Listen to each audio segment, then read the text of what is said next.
Beyefendi sizi çağırıyor. Beyefendi kime bağırıyor? Allah, bir de sağırım. Bak hiç dinlemem hanım. Önüme ilk çıkan beyefendiyle onu baş göz edeceğim. Kız kime kaş göz etmiş? Kız kimseye kaş göz etmedi hanımcığım. Siz dediniz be. Yani Doktorlar, eğer bu çocuğu doğurursan felç kalabilirsin, hayatın boyunca bir daha ayağa kalkamayabilirsin dediğinde o tek bir saniye bile düşünmeden bu çocuk benim evladım, her şeye razım diye cevap verdi. Sahneye çıktığında kamburunu bir engel gibi değil, bir madalya gibi taşıyan o kadının içindeki bu sarsılmaz inanç nereden geliyordu? Ünlü isimlerin yüzüne karşı "Yahu siz ne zaman öleceksiniz de bize rol kalacak?" diyecek kadar gözü kara olan bu kulis faresi aslında kimdi? Ona kulis faresi lakabı da kim takmıştı? Gencecik bir kızken tiyatronun tozunu yutan, hayatın en sert rüzgarlarına karşı tek başına direnen bu ismin ardındaki sır neydi? O zaman gelin Suna Pek Uysal'ın bilinmeyen taraflarına birlikte bir göz atalım.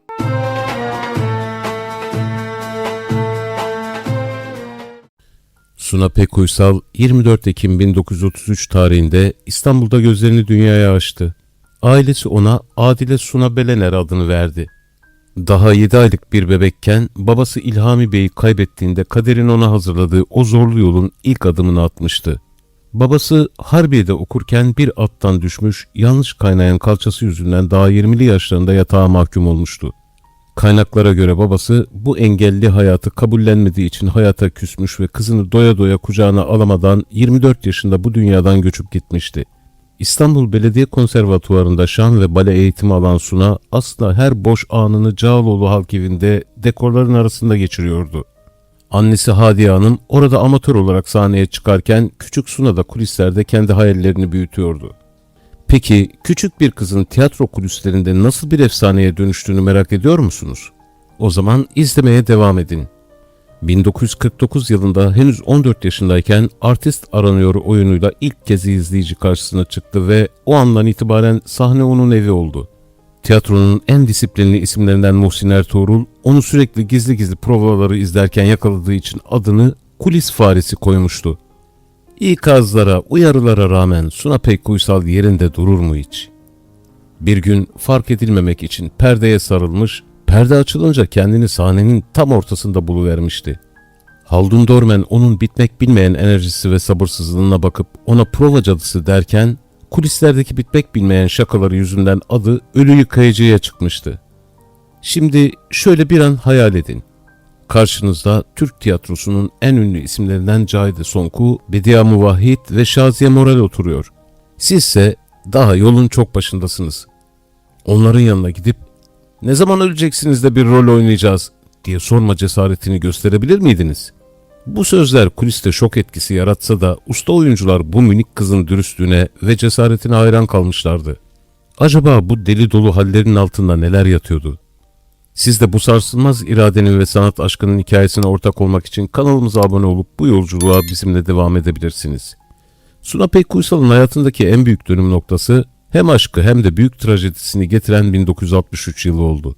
Ünlü rejisör Ergün Köknar bir oyunun ortasında sahneye çıkıp repliği kesti ve seyircilerin önünde "Ey ahali! Şahit olun ki ben bu kızı alacağım!" diye bağırdı. Bu büyük aşk onlara Sait Ali adında bir evlat getirdi ancak bedeli çok ağır oldu. 39 yaşında hamile kalan Suna bir film çekimi sırasında düşüp omurgasını zedelemişti. Doktorlar bebeğin yükünün onu felç bırakabileceğini söylediğinde "Gerekirse kambur kalırım ama oğlumu doğururum" dedi. Anlatılanlara göre doğumdan sonra omurgası geri dönülemez bir şekilde hasar aldı ve o günden sonra hayatına ankilozan spondilit denilen zorlu bir hastalıkla devam etti. Bedeni yavaş yavaş bükülürken o bu durumu hiçbir zaman bir engel olarak görmedi. Lüküs Hayat müzikalinde tam 14 yıl boyunca aralıksız rol alarak sahne üzerinde imkansızı başardı. Sinemadaysa Keloğlan'ın anası olarak hafızalara kazındı. İlginçtir ki filmlerde hiçbir zaman bir adı olmadı, o sadece herkesin anası oldu. Emekli olması gerektiğini söyleyenlere "Sanatçının emeklisi olmaz, ben sahnede ölmek istiyorum" diye kafa tutan bu güçlü kadın 17 Temmuz 2008'de evinde düşüp kalça kemiğini kırdı. 5 gün süren yoğun bakım mücadelesinin ardından 22 Temmuz 2008 sabahı o yorgun ama mağrur kalbi durdu. Cenazesi vasiyeti üzerine çok sevdiği eşi Ergün Köknar'ın yanına Merkez Efendi Mezarlığı'na defnedildi. Suna Pek Uysal eğilen bedenine rağmen ruhunu her zaman dik tutan, acılarını gülüşünün ardına saklayan bir efsane olarak ahiretteki yerini aldı. Onun hikayesi bir kadının evladı ve sanatı için neleri feda edebileceğinin en canlı kanıtı olarak sonsuza dek anlatılacak. Sizler de Suna Pek Uysal'la ilgili bildiklerinizi, düşüncelerinizi ve duygularınızı yorumlardan paylaşabilirsiniz. Bir sonraki hikayede görüşene kadar esen kalın.